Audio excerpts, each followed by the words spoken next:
مجھے ایک شعر یاد آ رہا ہے، ہو سکتا ہے کہ میں وہ غلط بول جاؤں، لیکن اس کے الفاظ کچھ ایسے ہیں کہ خدا بھی اس قوم کی حالت نہیں بدلتا، نہ ہو خود جس قوم کو اپنی حالت بدلنے کا خیال۔ انتہائی قیمتی جو ہیں وہ شراب کی بوتلیں برآمد ہوئی ہیں، اسلحہ برآمد ہوا ہے۔ جب نیپولین، مرہب، فرعون اور چنگیز خان جیسے بڑے بڑے ایسے لوگ جنہوں نے دنیا میں ظلم کی ایک جو ہے وہ داستان رقم کی، جب ان لوگوں کو اللہ تعالیٰ نے عبرت کا نشان بنا دیا، تو ہمارے حکمران یا جو ایسے خود کو طاقتور اور با اثر شخصیات کہتے ہیں، تو ان کا جو ہے وہ کیا حال ہو سکتا ہے۔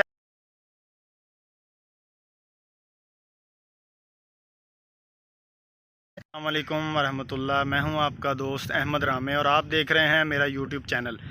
یہ ویڈیو بنانے کا مقصد جو ہے وہ بڑا خاص ہے۔ 2-3 دن پہلے ایک بڑی افسوسناک خبر آئی، بہت ہی افسوسناک واقعہ ہوا فیصل آباد میں۔ ایک اور ہوا کی بیٹی کو جو ہے وہ اپنی بربریت کا، اپنے تکبر کا نشان بنایا گیا۔ جو بھی سلوک ہوا ڈاکٹر ختیجہ کے ساتھ، اسی سلسلے میں یہ ویڈیو ریکارڈ کر رہا ہوں۔ بہت سارے لوگوں نے ویڈیوز بنائی ہیں، بہت سب کچھ آپ کو پتہ ہوگا، سوشل میڈیا پہ وائرل ہو رہا ہے، ہر چیز سے آگاہ ہوں گے آپ۔ میرے ویڈیو بنانے کا مقصد یہ ہے کہ بہت افسوس ہوا ہے کہ ہم ایک اسلامی ریاست میں رہتے ہیں اور یہ پریٹینڈ کرتے ہیں کہ پاکستان جو ہے وہ اسلامی جمہوریہ پاکستان ہے، اس کا قانون جو ہے وہ اس کی عوام کے لیے اور یہاں کے رہنے والوں کے لیے، تمام لوگوں کے لیے ایک برابر ہے۔ جب ہم یہ دیکھتے ہیں کہ ایسا کوئی واقعہ ہو تو ہمارے جتنے بھی حکمران ہیں وہ بھی چھپ جاتے ہیں، وہ وکٹمز ہوتے ہیں، بجائے ان کی داد رسی کرنے کو جو ملزمان ہوتے ہیں ان کی پشت پناہی کرتے ہیں۔ تو یہی کچھ ہوا ہے فیصل آباد میں۔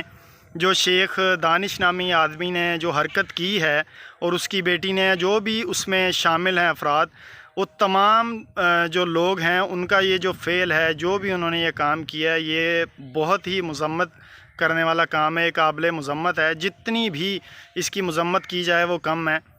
یہ کوئی پہلا واقعہ نہیں ہے پاکستان میں، ہمیشہ یہاں کچھ نہ کچھ ایسا ہوتا ہے جو ہمیں افسوس کرنے پہ مجبور کر دیتا ہے کہ ہم اس ملک میں رہتے ہیں، جو ملک بنا ہی خدا کے نام پہ اور اس کے رسول کے نام پہ تھا کہ پاکستان کا مطلب کیا، لا الہ الا اللہ۔ لیکن افسوس اس بات کا ہے کہ ہمارے حکمران اور جو باثر لوگ ہیں وہ اس چیز کو بھول گئے ہیں، وہ یہ بھول گئے ہیں کہ انہوں نے خدا کے پاس جانا ہے، واپس وہاں جا کے بھی اس چیز کا جواب دینا ہے۔ ان میں خوف ختم ہو گیا ہے۔ میری سمجھ سے یہ چیزیں باہر ہیں۔ ہر بندہ جو شعور رکھتا ہے وہ اس چیز کو جو ہے وہ مذمت اس کی کر رہا ہوگا۔ تو یہ بڑی افسوسناک خبر ہے کہ ملزمان ہوتے ہیں، انہیں کوئی سزا نہیں ہوتی، بجائے سزا ہونے کی کہ انہیں عبرت کا نشان بنایا جائے، ان کی پشت پناہی کی جاتی ہے اور انہیں بچا لیا جاتا ہے۔ جیسے بھی ہو، وہ بلیک میلنگ ہو یا کوئی کچھ اور کر کے، ادھر ادھر کی باتیں یا ایسی حرکتیں کر کے انہیں بچا لیا جاتا ہے۔ تو یہ بڑی افسوسناک خبر ہے۔ تو میں بہت ہی افسوس میں ہوں، بڑا مجھے دکھ ہوا ہے ذاتی۔ ہماری بھی بہنیں ہیں، مائیں ہیں، بیٹیاں ہیں۔ تو عورت جو ہے وہ سب کے لیے ایک برابر ہوتی ہے، اس کی عزت کرنا ہمارے اسلام نے، ہمارے نبی نے ہمیں سکھایا ہے کہ عورت کی عزت کریں، اس کا احترام کریں۔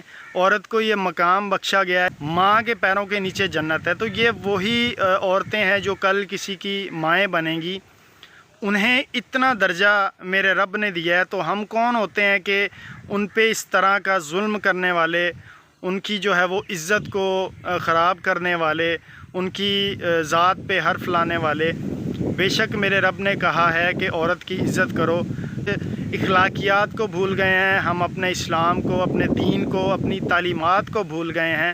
یہ چیزیں ہمیں سکھائی نہیں گئی تھیں اور نہ ہی یہ ملک ان چیزوں کے لیے بنایا گیا تھا۔ میرے پاس الفاظ نہیں ہے کہ میں اس پہ کوئی بات کر سکوں، لیکن یہ ضرور ہے کہ دل میں ایک دکھ ہوا ہے، درد ہوا ہے، بڑا افسوس ہوا ہے کہ ہمیشہ ایسے کیوں ہوتا ہے کہ کچھ ہی عرصے کے بعد ایسا کوئی حادثہ یا ایسا کوئی واقعہ ہمیں دیکھنے کو ملتا ہے ہمارے ملک میں۔ بحیثیت قوم، بحیثیت مسلمان، یہ ہمارا فرض بنتا ہے کہ ہم ایسی چیزوں کے خلاف آواز ضرور اٹھائیں، انہیں برا کہیں۔ ایسے جو ملزمان ہیں وہ سزا دینے کے لیے جو بھی ہو سکتا ہے اپنی ذات تک وہ ضرور کریں۔ کمزور ترین جو یہ حالت ہے وہ یہی ہے کہ اگر آپ کچھ برا ہوتے دیکھتے ہیں تو کم از کم اسے اپنے دل میں برا کہیں۔ تو میرا خیال ہے کہ ہم ابھی اتنے کمزور نہیں ہوئے بحیثیت قوم اور بحیثیت مسلمان کے. اگر واقعی ایسا ہے تو پھر یہ ہمارے لیے ایک شرم کا مقام ہے. یہ بڑی معیوب سی چیز ہے کہ ہم جو ہے وہ ایسی چیزیں دیکھتے ہیں اور ہم کہتے ہیں کہ اچھا ٹھیک ہے ہمارے ساتھ تو نہیں ہوا. اگر آج کسی کی بیٹی کے ساتھ ہوا ہے، ہم بھی اسی معاشرے میں رہتے ہیں، خدا نخواستہ کسی دشمن کی بیٹی کے ساتھ بھی ایسا ہو، ہمارے گھر میں بھی مائیں بہنیں ہیں، خدا نخواستہ کبھی ایسا معاملہ ہمارے ساتھ ہو، تو پھر وہ جو دکھ اور تکلیف ہے جب ہم پہ گزرے گی تب ہمیں اندازہ ہوگا جو وکٹم تھا، جو اس حادثے کا شکار ہوا، اس پہ کیا گزری ہوگی. اور یہ کچھ عرصہ چلے گا سلسلہ. یہ بھی سننے کو آیا، دیکھا ہے کہ جو ہے وہ اس بندے کی ضمانت ہو گئی. سوشل میڈیا پہ دیکھا تو پتہ چلا جی اس کے گھر سے تقریباً 50 سے زائد تہائی قیمتی جو ہیں وہ شراب کی بوتلیں برآمد ہوئی ہیں، اسلحہ برآمد ہوا ہے. تو جو انسان اپنی اولاد کو یہ تربیت دے رہا ہے کہ وہ کسی کی اولاد کو، کسی کی بیٹی کو اس کی اس طرح سے تذلیل کریں، انسانیت بھی شرما جائے اس عمل سے، تو میرا خیال ہے کہ وہ انسان کہلانے کے لائق نہیں ہے.